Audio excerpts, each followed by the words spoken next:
He's the first guy, before Herzl, that has a Zionist arrived to Palestine. Israel Belkind. You don't know the name. But you know David Ben-Gurion? No? The young don't know who is David Ben-Gurion? David Ben-Gurion. David Ben-Gurion. No, in New York it's David Ben-Gurion. No? You know him. David Ben-Gurion, with his friend Yitzhak Ben-Tzvi, wrote a book, a very important book about Palestine in 1919. By the way, it's very astonishing that they wrote it here in New York. They were exiled, by the way, by the Turk. And they wrote a fantastic book about Eretz Yisrael, the land of Israel. They are the first one that started to use in modernity the word Eretz Yisrael. Because all the Zionists call it Palestina, you know. In this book, they gave the answer that I was looking for.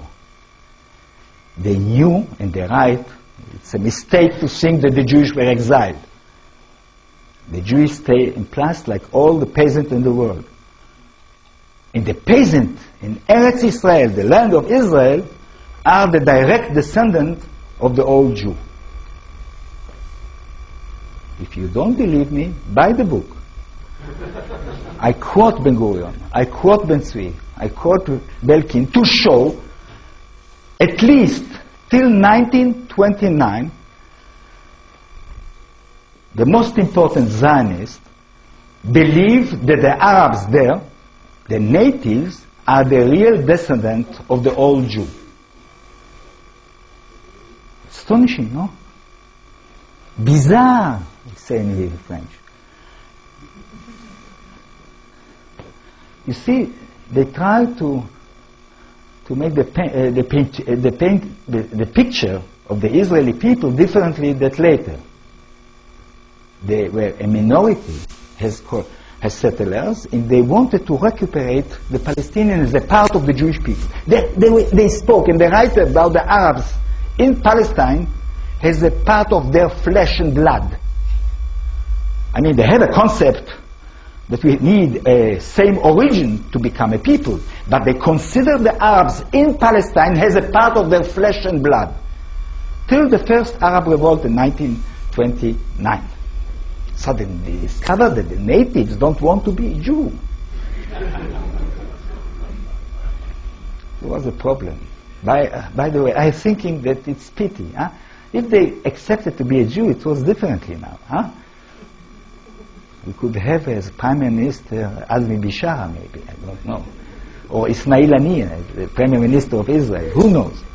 Anyway, when I tried to expose this idea before a lot of Arabs, Palestinians, they didn't like the idea that they are the descendant, direct descendant of the Jew. Especially the Hamasnik. Huh? It's not a joke, by the way. They didn't accept it so well. Anyway, I think that Ben-Gurion was right. It's one of the points that I accept his ideas.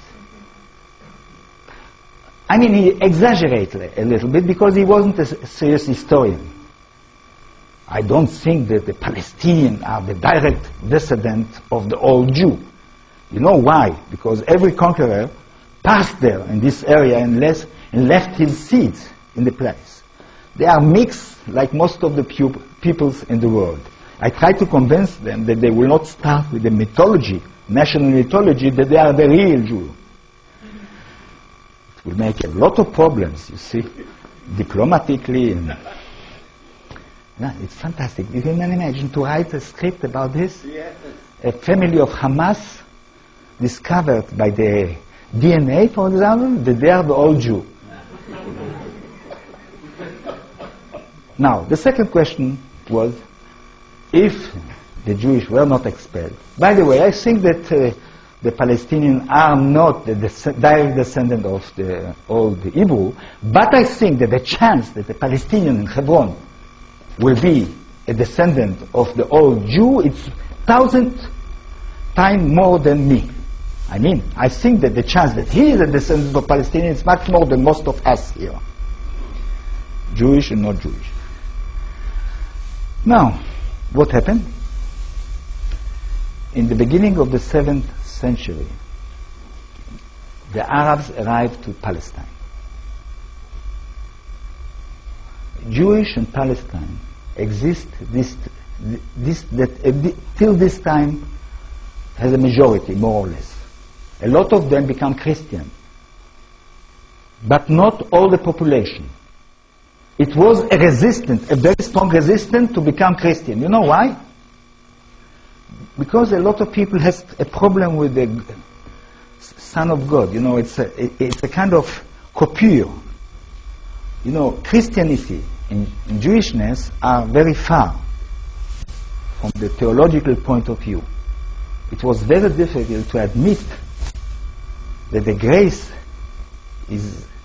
was descendant to the land, to the earth. You understand me? It was very difficult for Jews to become Christians. But with the Islam, coming to Islam, it was a happiness.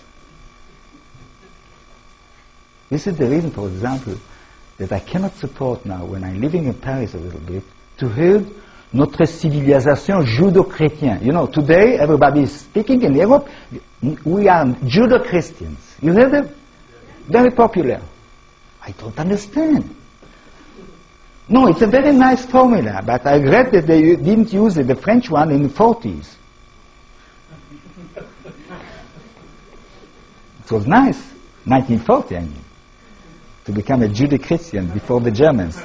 Anyway, to say Judo-Islamic is much more logic, you understand? A prophet came from the desert and said that he is the continuation of the other prophet. He is not the son of the God. They opened the Jerusalem, the holy city of the Jewish, before the Jew. You understand? The first time that the Jew could come into the holy city was with the Islam conquest. Not only this. You see,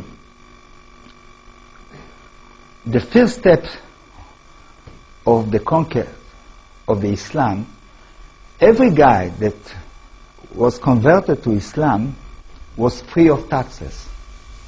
You heard about it? Was what? Was free of taxes. Taxes.